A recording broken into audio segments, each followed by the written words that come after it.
Bismillahirrahmanirrahim. Assalamualaikum warahmatullahi wabarakatuh.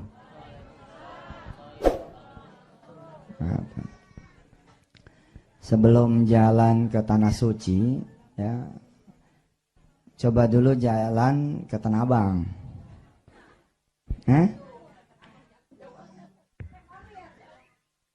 Sebelum jalan ke Tanah Suci, coba jalan dulu ke Tanah Abang. Tapi jalannya beda sama yang sebelumnya. Sebelumnya kan jalan pakai duit, pakai mobil, pakai angkot, pakai motor, betul nggak? Nah sekarang jajal ilmu yang alhamdulillah atas izin Allah saya dapat dari orang-orang tua, para guru. Kemudian dibagi kepada yang ikut dengan saya, pada Jamil, pada Aziz, yang lain-lain. Di awal-awal dulu, pakai ilmunya. Gimana? Ada nih duit buat ke Tanah Abang, tapi nggak usah dipakai duitnya. Taruh aja di laci. Kalau emang nggak mau disedekain tuh duit, taruh di laci. Ya. Terus motor juga nggak usah dikeluarin dari rumah. Biarin aja di dalam. Kunci motornya sekalian masukin ke laci. Nah, terus pagi-pagi kita salat duha. Kita bilang sama Allah, ya Allah, saya pengen nyampe ke Tanah Abang. Allahumma salli ala Sayyidina Muhammad wa ala ali Sayyidina Muhammad. Tes dah. Kalau saudara-saudara semua kemudian bisa nyampe ke Tanah Abang, padahal nggak bikin janji sama orang buat dijemput, nggak bikin janji sama orang buat diantar dan nganter, nggak bikin janji sama orang tolong tungguin gua di sini, enggak. Kalau udah nyampe ke Tanah Abang seperti itu, maka insya Allah Tanah Suci kejadian. Karena prinsip dasarnya sama. Yang memberangkatkan adalah bukan karena adanya angkot, bukan karena adanya bus, bukan karena adanya motor, bukan karena adanya mobil, bukan karena adanya duit, tapi sepenuh-penuhnya karena adanya Allah. Yang saya muliakan, yang saya hormati Ustaz Jamil beserta seluruh keluarga besarnya, para asatidzat dari Darul Quran, sahabat saya, abang saya, senior saya di Darun Najah, Masya Allah, alhamdulillah. Pesantren gimana? Pesantren udah jadi tuh. Apa dah pesantren namanya? Iya, Syekh Daulah, alhamdulillah. Alhamdulillah.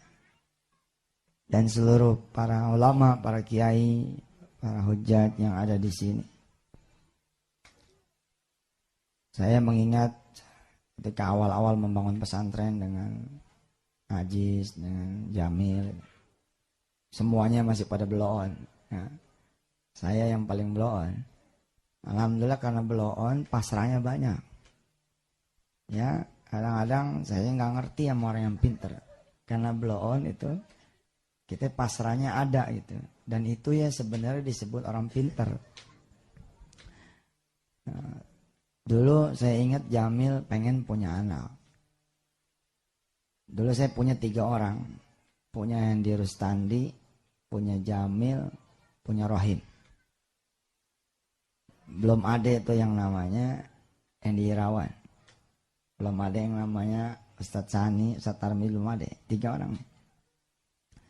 Saya bilang sama dia sekarang lu pergi. Ya. Ada Aziz ya. Sana lu pergi, sana pada ceramah.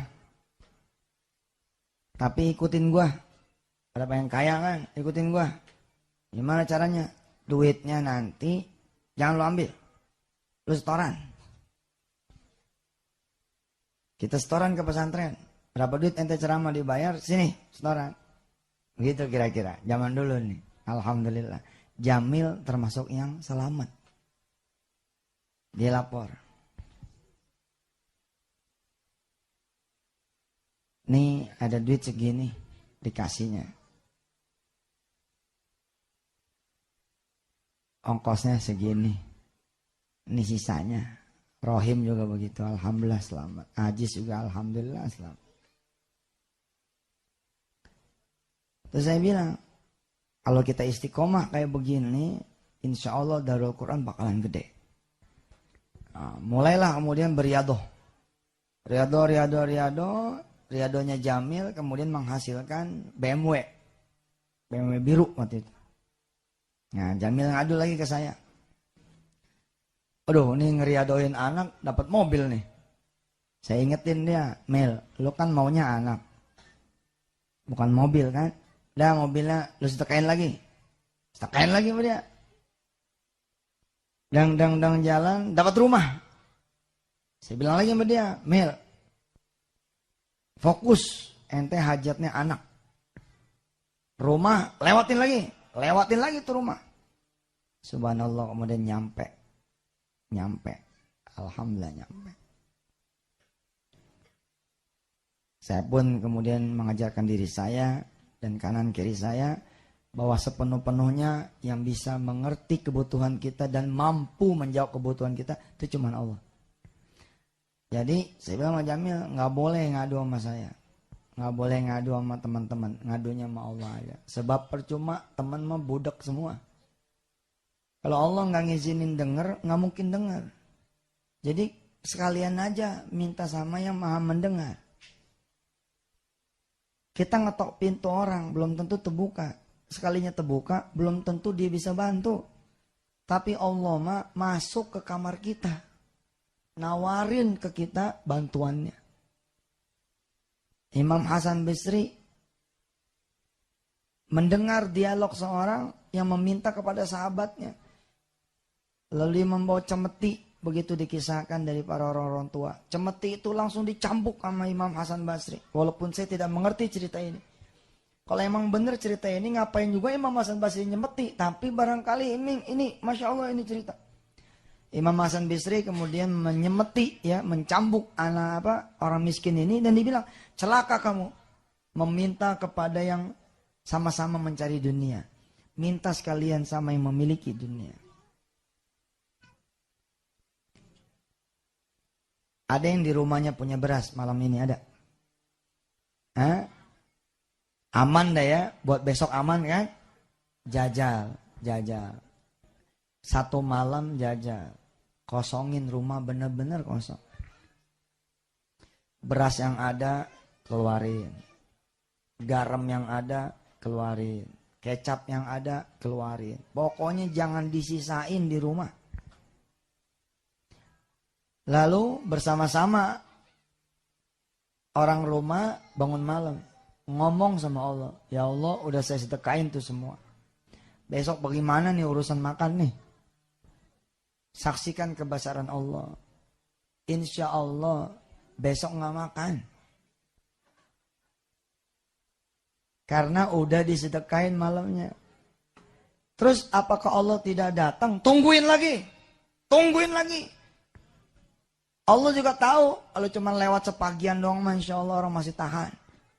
Alhamdulillah siang dibanding dengan orang yang dibayarnya asar akan berbeda.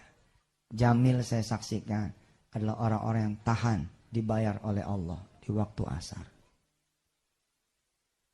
Ada yang tidak siap. Dia langsung aja komentar, langsung aja kemudian mengeluh, langsung saja kemudian menyesal, langsung bla bla bla. Ya sudah, akhirnya Allah kasih itu di dohor. Oke, ambil. Tapi kemudian peristiwanya hanya sebatas itu saja. Alhamdulillah saya punya pimpinan-pimpinan di pesantren Darul Quran. Subhanallah, orang-orang yang tough. Ya, tinggal diteruskan bahwa kita berjuang buat Allah SWT. Buktikan kepada orang lain bahwa kita berdiri bukan di atas bayaran santri, berdiri bukan di atas kemudian duit sedekah, tapi berdiri di atas keyakinan kita akan iman, amal soleh, dan sedekah. Insya Allah kita akan bisa. Apa yang kita mau wujudkan akan berbeda. Jamil saya saksikan adalah orang-orang yang tahan dibayar oleh Allah di waktu asar. Ada yang tidak siap, ada yang tidak siap. Dia langsung aja komentar, langsung aja kemudian mengeluh, langsung saja kemudian menyesal, langsung bla bla bla. Ya sudah, akhirnya Allah kasih itu di dohor. Oke, ambil. Tapi kemudian peristiwanya hanya sebatas itu saja. Alhamdulillah saya punya pimpinan-pimpinan di pesantren Darul Quran. Subhanallah, orang-orang yang tough. Ya, tinggal diteruskan bahwa kita berjuang buat Allah SWT. Buktikan kepada orang lain bahwa kita berdiri bukan di atas bayaran santri, berdiri bukan di atas kemudian duit sedekah, tapi berdiri di atas keyakinan kita akan iman, amal soleh, dan sedekah. Insya Allah kita akan bisa. Apa yang kita mau wujudkan, Allah akan wujudkan. Saya mengingat juga peristiwa ketika kemudian Ustadz Rahimuddin minta ke saya pinjaman untuk bikin rumah. Saya bilang sama dia, lu adek gua, kalau gua kasih lu duit, berarti lu derajatnya jatuh di bawah jamaah. Bagaimana ceritanya jemaah? Jemaah kan ceritanya beriado, doa, sedekah, apa segala macam. Alhamdulillah, Rahim pun ngikut itu. Ini orangnya mana nih? Mil. Ada datang. Coba dicek udah sampai mana. Subhanallah. Nah, ibu-ibu pun sama begitu. Tapi kalau ibu-ibu enggak melatih diri, juga enggak usah khawatir, nanti Allah yang akan melatih. Kalau tadi kan kita menyengaja tuh, masih ada nih simpenan malam nih, udah lewatin aja. Kita mau kondangan besok hari Sabtu, umpama duit udah kita siapin nih, udah kita pisahin. Dari hari Kamis udah kita siapin, udah kita pisahin. Saudara yang dirahmati Allah, coba jajal melatih diri sendiri.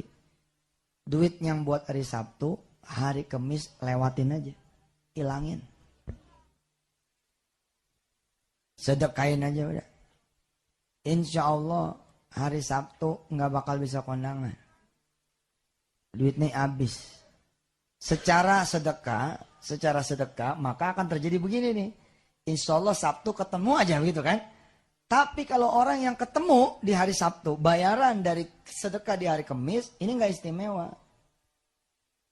Ustaz Saiful, nggak istimewa tuh. Yang istimewa mah hari Sabtu nggak bisa kondangan. Itu istimewa. Top. Beberapa kemudian newcomer kayak Pak Hendro dan sahabat-sahabat saya yang lain, insya Allah saya yakin pasti akan mampu melewati ini dengan gemilang. Juga sahabat-sahabat para asatidat, insya Allah, Darmawan dan kawan-kawan, insya Allah, Agus dan kawan, insya Allah. Asal ingat-ingat nih kalimat saya.